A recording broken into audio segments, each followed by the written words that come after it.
Hello everyone, in this lecture we will start a new chapter from class 12th chemistry, that is biomolecules. So first question is, what are biomolecules?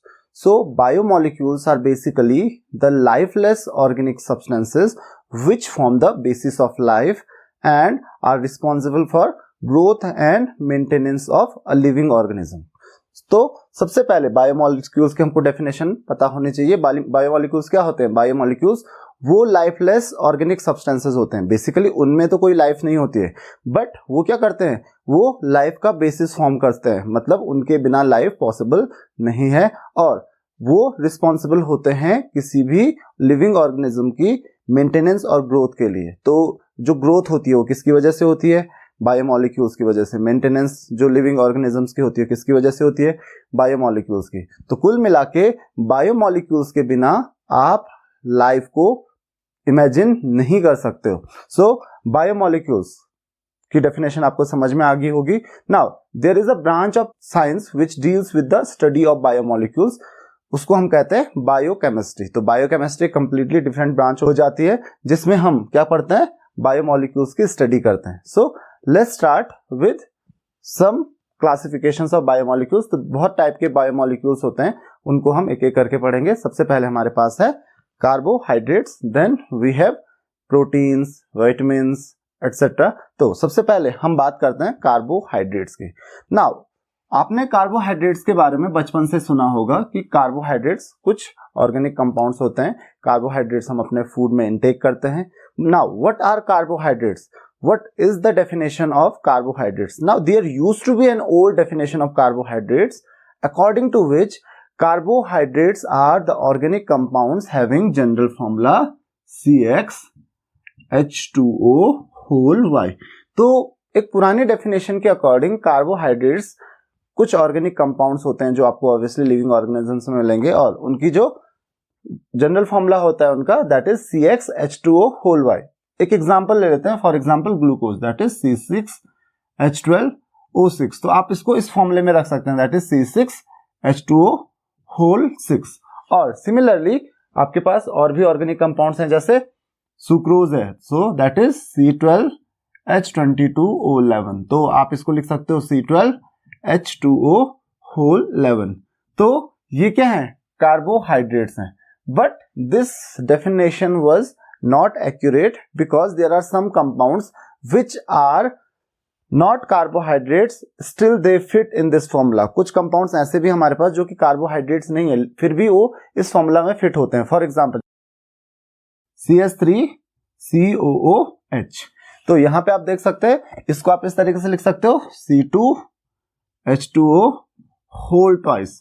So what is this? This is acetic acid. तो acetic acid कोई carbohydrate नहीं होता है. तो यहां पे देखिए ये कोई कार्बोहाइड्रेट नहीं है, still it fits in this formula. Now there are some compounds which do not fit in this formula but they are carbohydrate.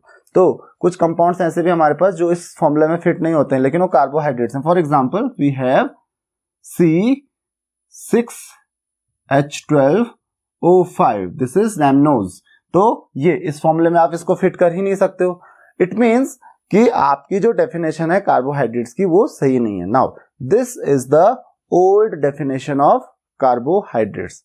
Now according to new definition of carbohydrates, carbohydrates may be defined as the polyhydroxyaldehydes or polyhydroxyketones or the compounds which may produce polyhydroxyaldehydes or polyhydroxyketones on hydrolysis and they are optically active.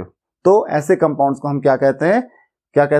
इनको हम कहते हैं carbohydrates. तो carbohydrates की definition क्या कहती है? Carbohydrates क्या है? पॉलीहाइड्रोक्सी एल्डिहाइड्स या फिर पॉलीहाइड्रोक्सी कीटोन्स होते हैं. Now what is the meaning of polyhydroxy aldehydes और पॉलीहाइड्रोक्सी कीटोन्स? तो एल्डिहाइड्स और कीटोन्स तो आपको पता है CHO ग्रुप और C double bond O group. तो ये या तो क्या होंगे? एल्डिहाइड्स होंगे और या फिर कीटोन्स होंगे. And polyhydroxy means they should have more than one OH group. Hydroxy that is OH group. तो उनमें OH ग्रुप होंगे वो भी एक से ज्यादा. तो उनको हम क्या कहते हैं? पॉलीहाइड्रोक्सी एल्डिहाइड या फिर पॉलीहाइड्रोक्सी कीटोन्स, या फिर कुछ ऐसे कंपाउंड्स होते हैं जो हाइड्रोलिसिस पे, मतलब अगर आप उन कंपाउंड्स का हाइड्रोलिसिस करोगे तो वो हाइड्रोलिसिस पे क्या फॉर्म करते हैं, यही पॉलीहाइड्रोक्सी एल्डिहाइड्स या फिर पॉलीहाइड्रोक्सी कीटोन्स। तो ऐसे कंपाउंड्स को हम क्या कहते हैं, ऐसे कंपाउंड्स को हम कहते हैं कार्बोहाइड्रेट्स। तो ये पूरी definition, this is a polyhydroxy aldehyde और कीटोन। तो उस तरीके से जैसे ग्लूकोज है तो ग्लूकोज भी क्या हो जाएगा, दैट इज पॉलीहाइड्रोक्सी एल्डिहाइड। तो इस तरीके से आपने क्या किया, कार्बोहाइड्रेट्स को अब डिफाइन किया। तो उसके लिए कोई जनरल फॉर्मूला नहीं है, क्योंकि जरूरी नहीं है सारे कंपाउंड्स इस जनरल फॉर्मूला को फॉलो करें, और जो कंपाउंड्स इस जनरल फॉर्मूला को फॉलो करें वो कार्बोहाइड्रेट्स ही हों। तो यहाँ पे आपको इस चीज का ध्यान रखना है। The next thing is classification of carbohydrates. Now how many types of carbohydrates are there. तो जैसे कि आपको डेफिनेशन पता है, दे आर पॉलीहाइड्रोक्सी एल्डिहाइड्स और पॉलीहाइड्रोक्सी कीटोन्स, क्योंकि आपको पता है एल्डिहाइड्स और कीटोन्स जो होते हैं वो एक दूसरे के आइसोमर्स होते हैं। तो दे में भी एल्डिहाइड्स, पॉलीहाइड्रोक्सी एल्डिहाइड्स और पॉलीहाइड्रोक्सी कीटोन्स, और the compounds which give polyhydroxy aldehydes और कीटोन्स ऑन हाइड्रोलिसिस। तो उन कंपाउंड्स को भी आप किस में रखते हो, कार्बोहाइड्रेट्स में रखते हो। जैसे कि हमारे पास सुक्रोज है, तो सुक्रोज क्या करता है, जब आप इसका हाइड्रोलिसिस करते हो तो ग्लूकोज और फ्रक्टोज फॉर्म करता है। तो ये क्या फॉर्म कर रहा है, पॉलीहाइड्रोक्सी एल्डिहाइड या पॉलीहाइड्रोक्सी कीटोन्स फॉर्म कर रहा है जब आप इसका क्या कर रहे हो, हाइड्रोलिसिस कर रहे हो। Now there are three basic classification of carbohydrates. One is monosaccharides, then second is oligosaccharides, and then third is polysaccharides. Now what are the monosaccharides? Monosaccharides are the carbohydrates which do not give any smaller units of carbohydrates on hydrolysis. मतलब ये smallest units होती हैं carbohydrates की, इससे छोटी unit अगर आप इनका हाइड्रोलिसिस करो तो इनका हाइड्रोलिसिस नहीं होता, इनके हाइड्रोलिसिस पे आप इससे छोटी यूनिट्स फॉर्म नहीं कर सकते हो। So therefore they are called monosaccharides. तो इनका आप हाइड्रोलिसिस नहीं करते हो, जैसे C6H12O6, दिस इज ग्लूकोज, और फ्रक्टोज और रैमनोज, राइबोज, बहुत सारे हैं ऐसे मोनोसैकेराइड्स जिनको आप क्या नहीं कर सकते हो, हाइड्रोलिसिस करके छोटे कार्बोहाइड्रेट्स फॉर्म नहीं कर सकते हो। The second thing is oligosaccharides. So oligosaccharides are those saccharides or those carbohydrates which on hydrolysis give 2 to 10 units of monosaccharides.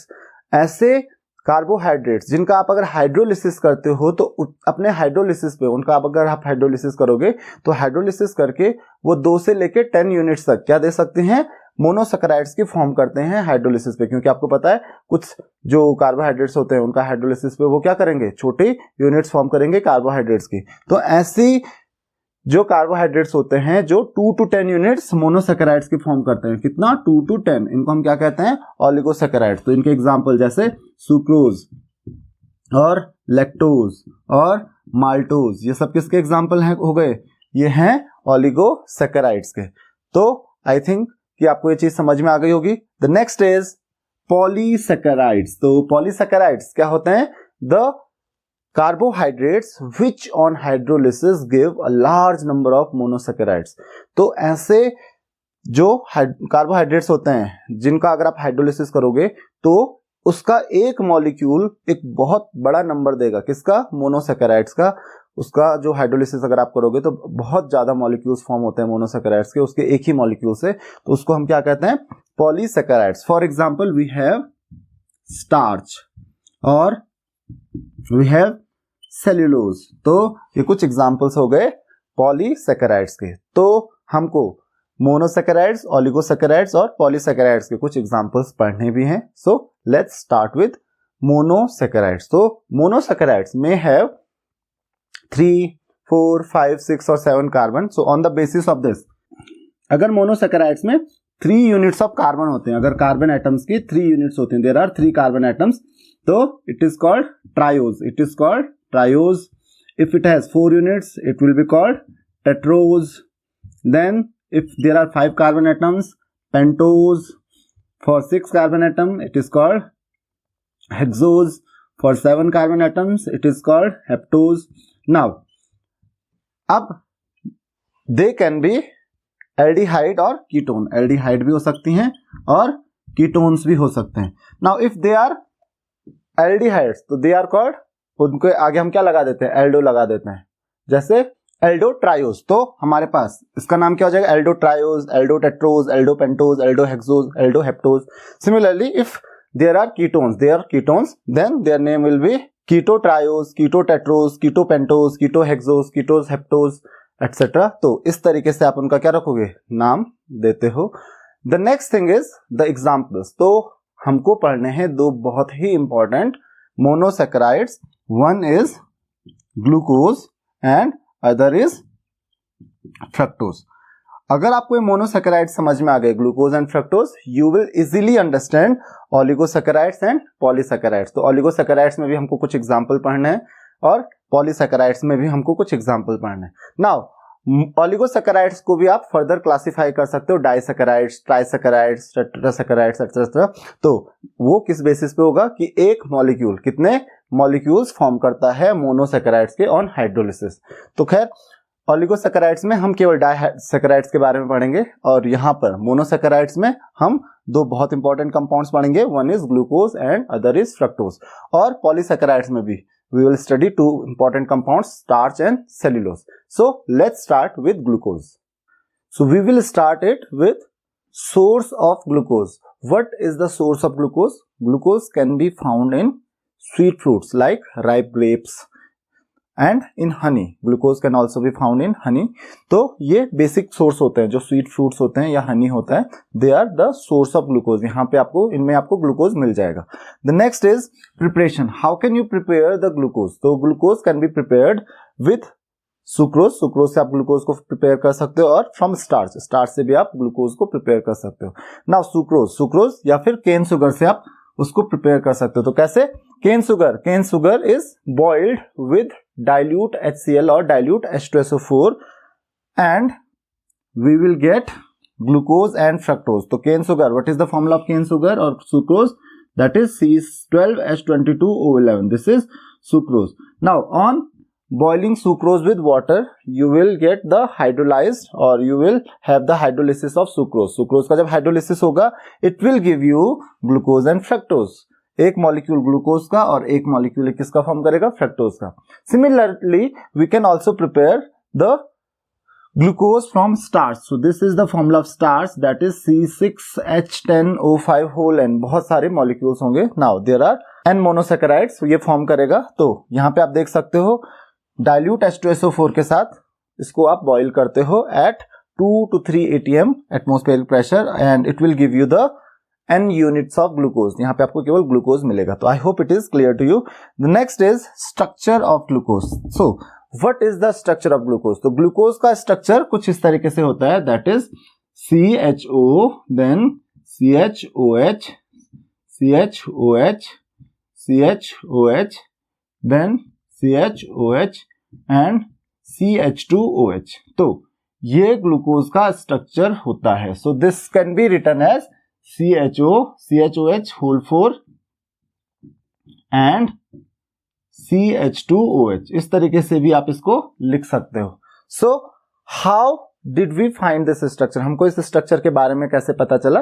तो हमने कुछ एक्सपेरिमेंट्स, कुछ रिएक्शंस की, वहां से आपको इसके बारे में पता चलता है कि स्ट्रक्चर कैसा होता है ग्लूकोज का. ये एविडेंसेस क्या क्या है इसके लिए? सो let's C. The first evidence is molecular formula of glucose. What is the molecular formula of glucose? That is C6H12O6. तो ये मॉलिक्यूलर फॉर्मूला जो है ग्लूकोज का, ये इसमें फिट बैठ रहा है. अब इस मॉलिक्यूलर फॉर्मूला में तो कई स्ट्रक्चर्स हो सकते हैं, तो हमको यही स्ट्रक्चर क्यों मिला, चलिए देखते हैं. The next is reaction with hydrogen iodide. So on prolonged heating with hydrogen iodide, अगर आप हाइड्रोजन आयोडाइड के साथ ग्लूकोज को बहुत लंबे टाइम तक हीट करोगे, so you will get a straight chain compound, that is hexane, n hexane. तो स्ट्रेट चेन तब मिलेगी आपको जब जो आपका ग्लूकोज था उसमें भी स्ट्रेट चेन रही होगी. तो व्हाट डज इट सजेस्ट? इससे हमको क्या पता चलता है कि glucose contain a straight chain of carbon atoms. तो ग्लूकोज में कार्बन एटम्स की क्या होती है, एक स्ट्रेट चेन होती है. तो यहां से ये पता चला. The next thing that we get from here, by reaction with hydroxylamine and hydrogen cyanide. तो on reaction with hydroxylamine and hydrogen cyanide, it will form an oxime. On hydroxylamine it will form an oxime, and on reaction with HCN it forms an addition product that is cyanohydrin, तो ये साइनोहेड्रिन form करता है एक, तो इसका मतलब what does it suggest, it says that it has an aldehyde, तो एक ग्रुप है इसमें, और एल्डिहाइड भी आप उसको नहीं बोल सकते हो, इसमें एक कार्बोनिल ग्रुप है, मतलब C डबल बॉन्ड O है, तो C डबल बॉन्ड O तो कंफर्म हो गया, बट वो एल्डिहाइड होगा या कीटोन होगा अभी तक हमको नहीं पता है, तो C double bond O group is confirm, that is carbonyl group is confirm, तो यहां से हमारा कार्बोनिल ग्रुप कंफर्म हो सकता है, क्योंकि HCN और NH4OH किसके साथ ट्रीट करते हैं हम, किसके साथ रिएक्ट करता है, ये कार्बोनिल ग्रुप के साथ रिएक्ट करता है। The next is by oxidation of glucose, mild oxidation अगर आप करते हो with mild oxidizing agent like bromine water, it will give you gluconic acid, क्या फॉर्म करता है, ग्लूकोनिक एसिड, तो ये CHO जो होगा ये COOH फॉर्म करता है, तो ये क्या फॉर्म कर रहा है, दिस इज कार्बोक्सिलिक एसिड, तो कार्बोक्सिलिक एसिड कौन इजीली फॉर्म करता है, एल्डिहाइड, तो ये क्या शो करता है, it shows the presence of aldehyde group, एक एल्डिहाइड ग्रुप की प्रेजेंस ये शो करता है। Then the reaction with acetic anhydride, so on reaction with acetic anhydride it forms pentacetate, it forms glucose pentacetate, तो glucose pentacetate form करता है, so what does it mean, इसका मतलब इसमें क्या है, इसमें 5 OH ग्रुप हैं, क्योंकि OH ग्रुप के साथ ही क्या एसिटिक एनहाइड्राइड रिएक्ट करता है, तो इसमें इसका मतलब क्या है, 5 OH ग्रुप हैं, so it suggests that it has 5 OH groups, 5 hydroxyl groups, and at last on oxidation with nitric acid, इस समय माइल्ड ऑक्सीडाइजिंग एजेंट नहीं है, इस समय हमारे पास कुछ बेटर ऑक्सीडाइजिंग एजेंट है, so on oxidation with nitric acid both glucose, this is glucose, और you can have this compound that is your gluconic acid, तो ग्लूकोज और gluconic acid both form saccharic acid that is COOH, तो दोनों ends पे यहाँ पे COOH होगा, it means ये क्या शो करता है, क्योंकि यहाँ पे ये तो ऑक्सीडाइज होगा ही होगा, तो ये COH फॉर्म करेगा, साथ ही साथ जो आपका प्राइमरी CH2OH ग्रुप होता है वो भी क्या फॉर्म करेगा, COOH, क्योंकि प्राइमरी अल्कोहल क्या फॉर्म करता है, क्या फॉर्म कर सकता है ऑक्सीडेशन पे, it will form carboxylic acid, तो ये चीज आपको ध्यान रखनी है, तो इसका मतलब क्या है, it has a primary alcohol, इसमें क्या है, एक प्राइमरी अल्कोहल है, तो देखिए अब क्या पता चला, स्ट्रेट चेन है, एक CHO ग्रुप है, एक प्राइमरी अल्कोहल है, और क्योंकि टोटल 5 OH ग्रुप्स हैं तो बाकी 4 क्या हो जाएंगे, 4 सेकेंडरी अल्कोहल्स आर देयर, तो इस तरीके से हमको कौन सा स्ट्रक्चर मिला, दिस वन, तो इस तरीके से आपका ये जो स्ट्रक्चर है ग्लूकोज का वो कंफर्म होता है। The next topic is cyclic structure of glucose, so basically जो साइक्लिक स्ट्रक्चर होता है ग्लूकोज का, उससे पहले हमको ग्लूकोज का जो चेन स्ट्रक्चर है उसको समझना जरूरी है, कुछ इस तरीके से चेन स्ट्रक्चर होता है जो अभी हमने डिस्कस किया था, यहाँ पे आपको कॉन्फ़िगरेशन OH किस तरफ है, H किस तरफ है वो भी पता होना चाहिए, and this is known as D plus glucose. Now D stands for the configuration and plus और minus shows its optical activity, मतलब ये जो रोटेशन होता है, जो प्लेन पोलराइज लाइट है उसको किस डायरेक्शन में ये रोटेट करता है उसको डिनोट करता है, प्लस और माइनस साइन, और D जो है, D क्या शो करता है, इसका जो कॉन्फ़िगरेशन है, तो अभी आपको ये समझ में आ जाएगा जब आप साइक्लिक स्ट्रक्चर इसका पढ़ोगे। Now why do we need cyclic structure of glucose, we already have the chain structure of glucose, then why do we need cyclic structure, जब हमारे पास ऑलरेडी एक स्ट्रक्चर है ग्लूकोज का, तो साइक्लिक स्ट्रक्चर का क्या मतलब रह जाता है, क्यों हमको साइक्लिक स्ट्रक्चर पढ़ना पड़ रहा है ग्लूकोज का, so let's see why do we have to study the cyclic structure and what is the cyclic structure. The first thing that the glucose does not give Schiff's test, it does not react with Schiff's reagent, it means it shows that it has the absence of CHO, or it does not give the addition product with sodium bisulfite, तो sodium bisulphide के साथ ये addition product भी नहीं form करता है, neither it reacts with हाइड्रोक्सिलामाइन, हाइड्रोक्सिलामाइन के साथ रिएक्ट नहीं करता है, तो ये सारे एविडेंस किस चीज के हैं, that it has the absence of CHO group, और you can say there is no CHO group present in it, but यहां पे चेन स्ट्रक्चर तो ये कहता है कि CHO ग्रुप प्रेजेंट है। Also glucose actually exist in 2 isomeric form, यहां पे ग्लूकोज 2 अलग अलग आइसोमेरिक फॉर्म्स में एग्जिस्ट करता है, and both have different melting points, तो यहां पे जो 2 अलग अलग आइसोमेरिक फॉर्म्स है, one is alpha and other is known as beta glucose, alpha D+ and beta glucose. तो उन सबको, इन सारी चीजों को एक्सप्लेन करने के लिए चेन स्ट्रक्चर हमारे पास काफी नहीं है। The chain structure is not enough, so we need one more structure and that is the cyclic structure of glucose. That is cyclic structure of glucose. अब ये cyclic structure form कैसे होता है? So let's see how does this cycle forms. So in this cyclic structure, the first carbon atom, let us say this is first, this is second, this is third, this is fourth, this is fifth, and this is sixth carbon atom. So the first carbon atom is attached to the fifth carbon atom. First and fifth are attach to each other. तो ये जो hydrogen होगा वो किसके पास चला जाएगा? इसके पास। So what will be the structure? Structure किस तरीके से होगा ये देख लेते हैं। इसका जो स्ट्रक्चर होगा, क्योंकि ये हाइड्रोजन इसके पास चला गया, अब देखिए यहां पर क्योंकि हाइड्रोजन इसके पास गया तो there may be two types of configuration, दो तरीके के कॉन्फ़िगरेशन हो सकते हैं। How?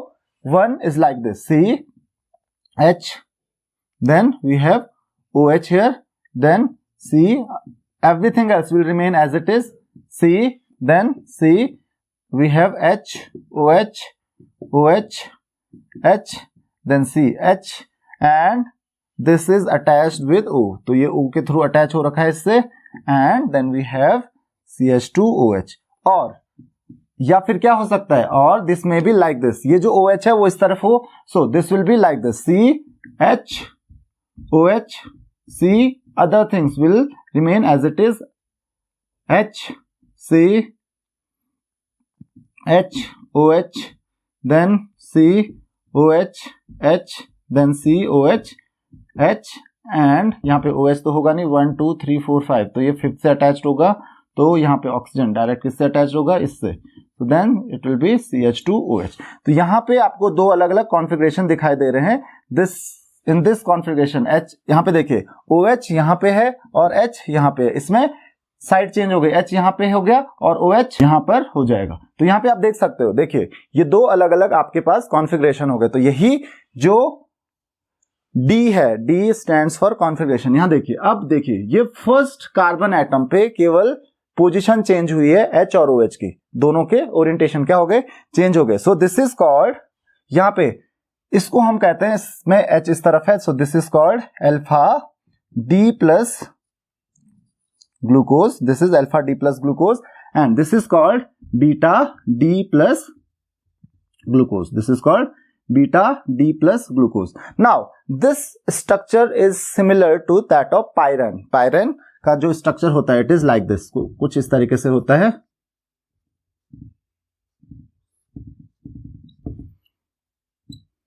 This is pyran. So therefore, these cyclic structures are also called pyranose structure. अब इनसे काफी चीजें कंफर्म हो गई, क्या कि जो CHO ग्रुप है ये अब एब्सेंट भी होता है अगर वो साइक्लिक स्ट्रक्चर की फॉर्म में होगा। तो इस स्ट्रक्चर को हम कहते हैं पायरानोज स्ट्रक्चर। क्या कहते हैं? Pyranose structure. And you can see the position of OH and H in alpha and beta are different at first carbon, केवल फर्स्ट कार्बन पे डिफरेंट है। So this first carbon is called anomeric carbon and these two forms of the glucose are called anomers. तो इन दो forms को हम कहते हैं anomers और फर्स्ट कार्बन एटम को हम कहते हैं एनोमेरिक कार्बन। तो अब देखिए ये जो दो अलग अलग फॉर्म्स होती हैं ये किस तरीके से होती हैं, साइक्लिक स्ट्रक्चर किस तरीके से होता है। तो ऑक्सीजन एटम को हम थोड़ा इधर शिफ्ट कर लेते हैं, it will be like this. तो आप देख सकते हो साइकिल में 1 2 3 4 5 5 कार्बन एटम है और एक ऑक्सीजन एटम है। So this is the cycle, ये आपका पूरा का पूरा साइकिल होगा। तो देखिए अल्फा और बीटा को आप किस तरीके से बनाते हैं, तो पहले हम अल्फा फॉर्म करते हैं, it will be like this. यहाँ पे ऑक्सीजन होगा, यहां से शुरू करते हैं फर्स्ट कार्बन एटम, तो मैं शो नहीं कर रहा हूं, आपको पता है कि किस तरीके से हम शो करते हैं। Then second, third, fourth, then fifth, and fifth carbon atom is attached to oxygen atom. तो यहाँ पे देखिए इस वाली जो साइड है इसको ऊपर की तरफ हम शो करेंगे H, और इस वाली साइड को नीचे की तरफ OH। Then again we have H, OH, then OH, H, then इधर चौथे पे H, OH, एंड फिफ्थ वाले पे इस पे देखिए तो एक तरफ CH2OH और दूसरी तरफ H। तो आप इस तरीके से किसको शो करोगे, that is alpha D glucose को। देन जो बीटा डी ग्लूकोज होगा केवल first carbon atom, remember this is 1, this is second, this is third, this is fourth, this is fifth and this one is sixth carbon atom. उसी तरीके से यहां पे भी आप शो करोगे। So only difference is eight first carbon atom पे ही difference होगा। So it will be like this and here we will have OH, then H, then H, OH, then OH, H, then H, OH, and at last CH2OH and H. So this is called beta D plus glucose. Beta या आप इसको पूरा नाम क्या हो जाएगा, alpha D plus glucose. And this is beta D plus glucose.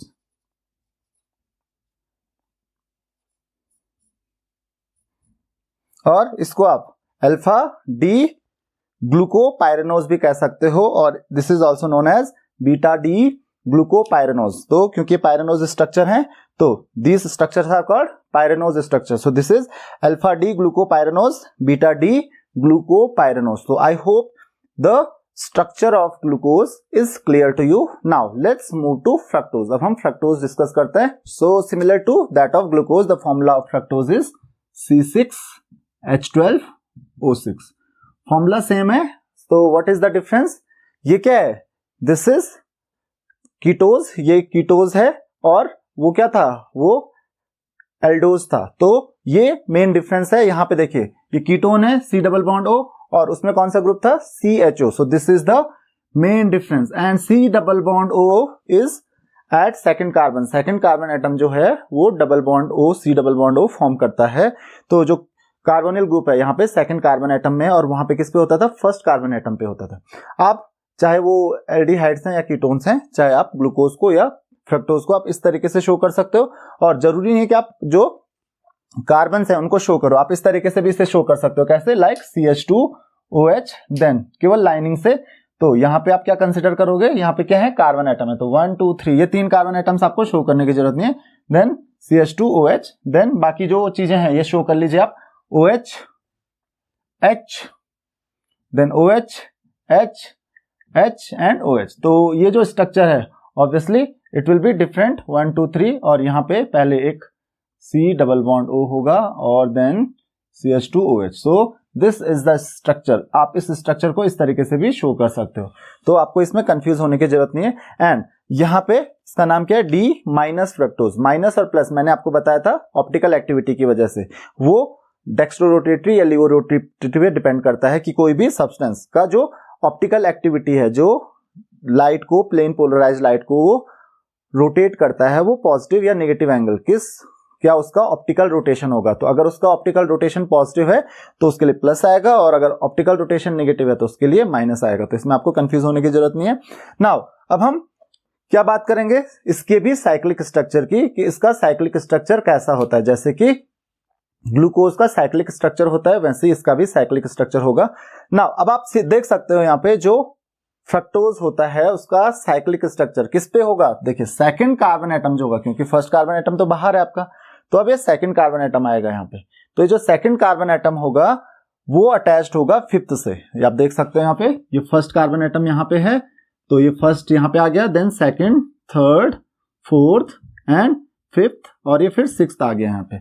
अब देखिए जो सेकंड कार्बन एटम पे देखिए क्या क्या अटैच्ड है, CH2OH and OH. There are two groups attached to the second carbon atom, CH2OH and OH.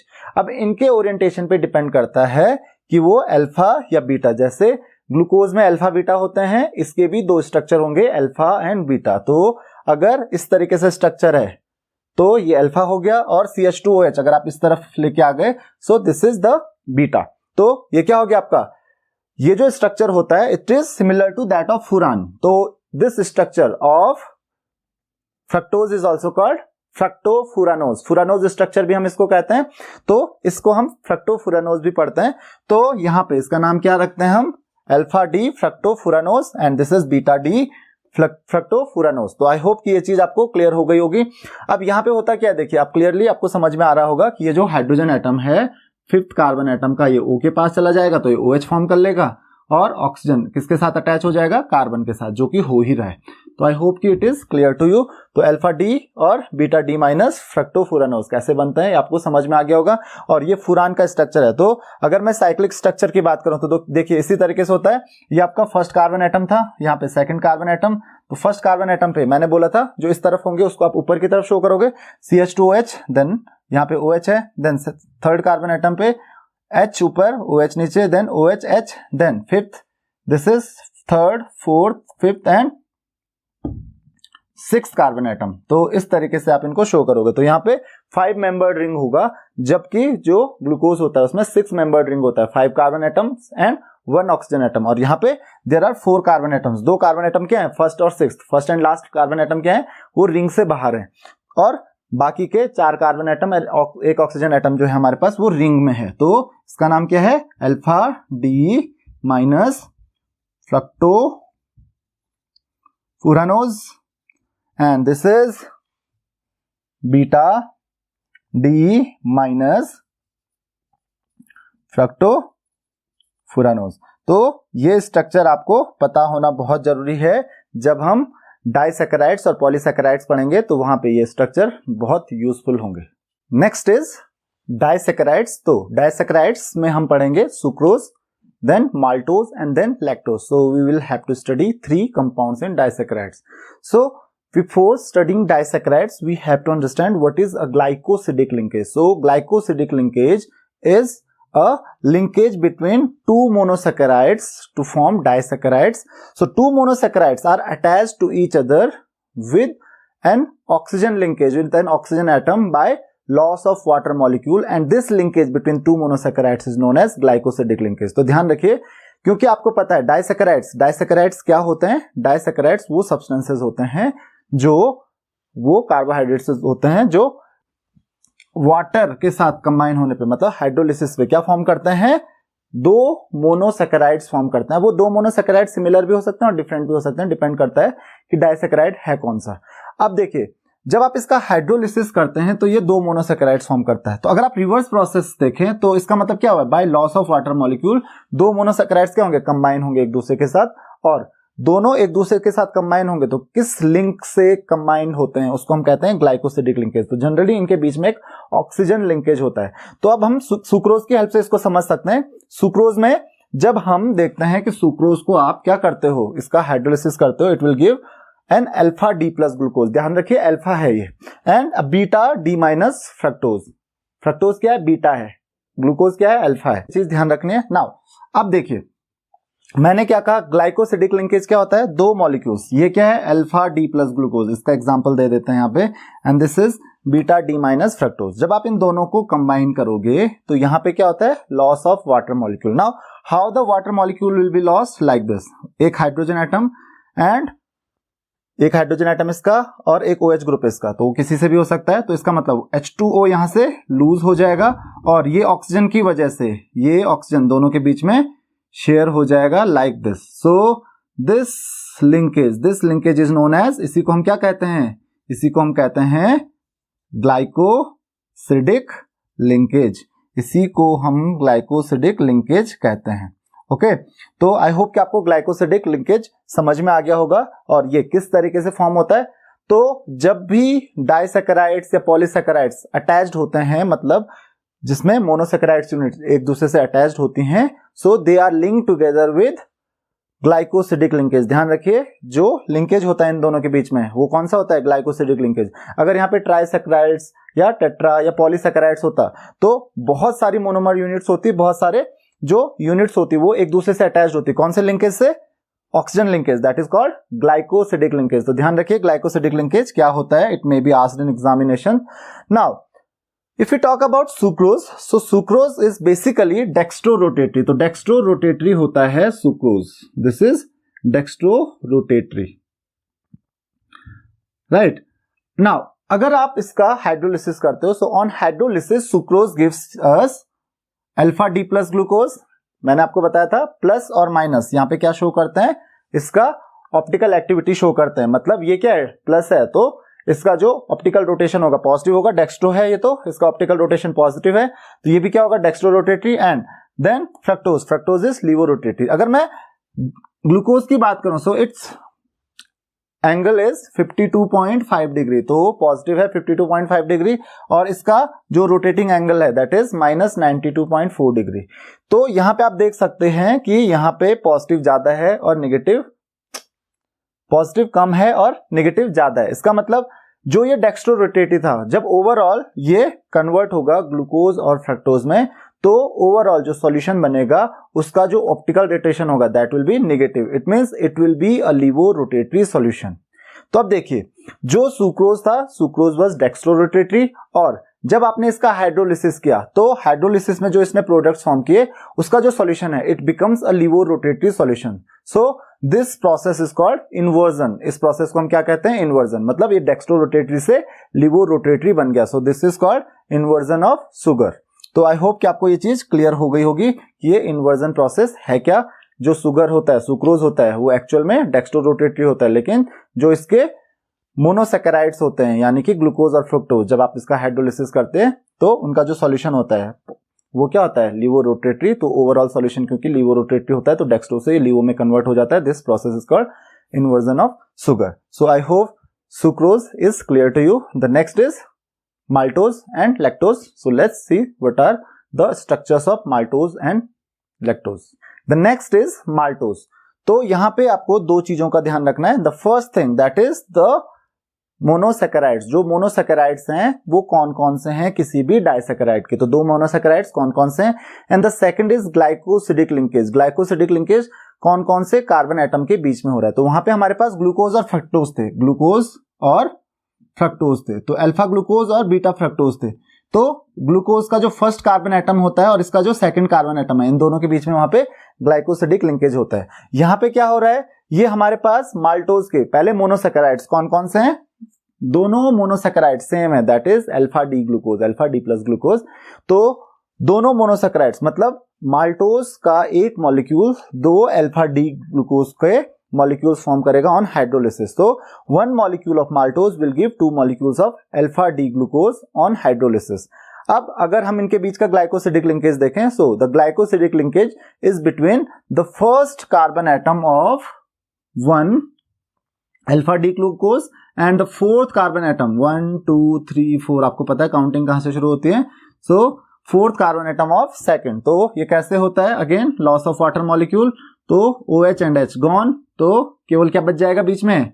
O बच जाएगा। सो this is a glycosidic linkage.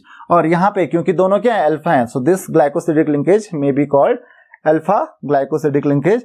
तो ये है आपके पास माल्टोज का स्ट्रक्चर। माल्टोज के दोनों मोनोसैकेराइड्स, ध्यान रखना दोनों क्या है? Alpha D glucose. अब हम नेक्स्ट आ जाते हैं लैक्टोज पे। तो लैक्टोज के जो दो मोनोसैकेराइड्स हैं, अगेन मैंने आपको बताया lactose is also found in milk, तो मिल्क में आपको बहुत ज्यादा मिलेगा ये। तो अगर आप लैक्टोज की बात करें तो लैक्टोज में दो आपको मोनोसैकेराइड्स जो मिलेंगे, one is beta D galactose and other is beta D glucose. तो बीटा डी ग्लूकोज के बारे में तो आप जानते हो। So beta D galactose is similar to beta D glucose except that of fourth carbon atom. देखिए फोर्थ कार्बन एटम पे एक थोड़ा सा डिफरेंस होता है, यहां पे आप देख सकते हो फोर्थ कार्बन एटम पे यहां पे डिफरेंस है। फोर्थ कार्बन एटम पे जो ग्लूकोज होता है, ग्लूकोज में OH और H की पोजीशन जो होती है वो गैलेक्टोज से डिफरेंट होती है। तो ग्लूकोज एंड गैलेक्टोज में केवल डिफरेंस क्या होता है? ये ओरिएंटेशन का, वो भी किस पे? First second third and fourth carbon atom पे। तो इस चीज का आप ध्यान रखिए। यहाँ पे H ऊपर की तरफ है, OH नीचे की तरफ है, यहाँ पे ओरिएंटेशन अलग हो जाएगा, OH एंड H।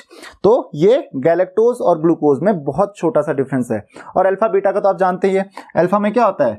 H ऊपर होता है, OH नीचे होता है, और बीटा में OH ऊपर और H नीचे। तो दोनों का बीटा है तो OH और H इस तरीके से होंगे।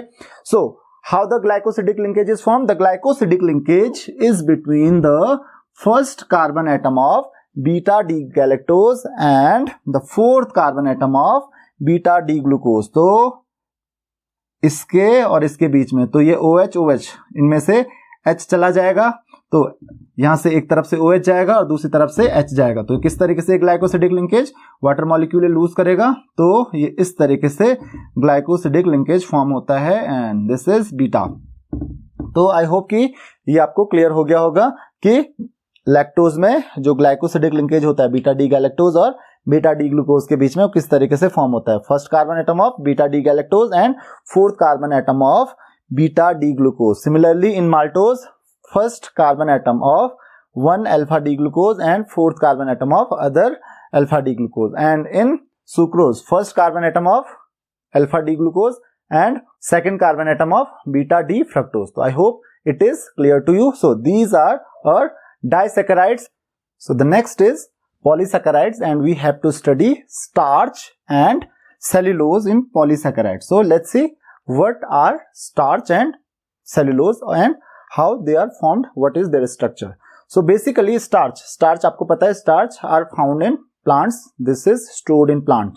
तो जो starch होता है plants में stored होता है. Now starch consists of two parts.